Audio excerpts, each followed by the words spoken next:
Now, with regard to the substance of the indictment, I've been very clear. I had hoped it wouldn't come to this. I had hoped that this issue and the judgment of the president's actions that day would be left to the American people. But now it's been brought in a criminal indictment, and I can't assess whether or not the government has the evidence to prove beyond a reasonable doubt what they assert in the indictment. And the president's entitled to a presumption of innocence. But for my part, I want people to know that I had no right to overturn the election. And that what the president maintained that day, and frankly has said over and over again over the last 2.5 years, is completely false. And it's contrary to what our Constitution and the laws of this country provide. Our founders had just won a war against a king.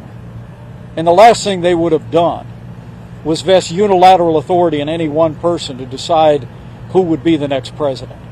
I dismissed it out of hand, but sadly the president was surrounded by a group of crackpot lawyers that kept telling him what his itching ears wanted to hear.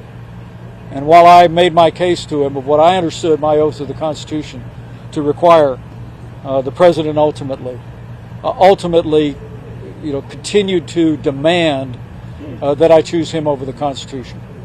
And so in this moment, irrespective of how this case plays out, I want the American people to know that I believe with all my heart that by God's grace I did my duty that day.